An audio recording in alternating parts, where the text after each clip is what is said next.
শখের বশে মরুভূমির প্রাণী দুম্বা পালন শুরু করেছেন রবিউল ইসলাম কাজল। নীলফামারীর সৈয়দপুর উপজেলার বোতলগাড়ী ইউনিয়নের কাঠারিপাড়া গ্রামে নিজ বাড়িতে এ খামার গড়েছেন তিনি। মরুভূমির প্রাণী হলেও নীলফামারীর আবহাওয়ার সঙ্গে খাপ খাইয়ে নিয়েছে তারা। দূর দূরান্ত থেকে প্রতিদিনে আসছেন দর্শনার্থীরা। আমি আছি কুড়িগ্রাম থেকে এক আত্মীয় বাড়িতে বেড়াইতে। এখানে এসে শুনলাম যে কাজল ভাই দুম্বা খামার দিছে, তাই আসলাম দেখার জন্যে। বাহ, ভালোই লাগলো।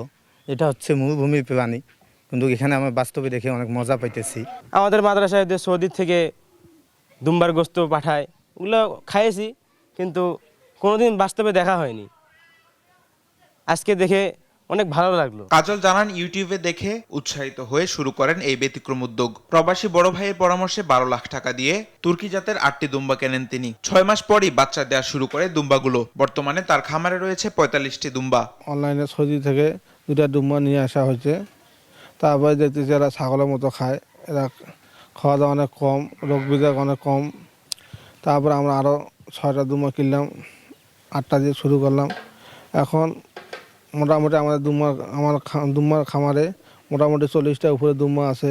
উদ্যোক্তারা এগিয়ে এলে তারাও এই খামার করে লাভবান হবে বলে জানান প্রাণী সম্পদ কর্মকর্তা। আমরা চাই এই নতুন যে জাতের যে দুম্বা মরুভূমির প্রাণী, বাংলাদেশের যেন এটা চারিদিকে সাধারণ ভোক্তা যারা, আমরা সাধারণ যারা ভোক্তা আছি তাদের মাধ্যমে যেন জনপ্রিয় লাভ করে, এই জন্য আমরা প্রচার প্রচারণা চালাচ্ছি। বাণিজ্যিকভাবে দুম্বা পালনের উদ্যোগ সফল হলে কর্মসংস্থানের সুযোগ বাড়বে বলছেন সংশ্লিষ্টরা।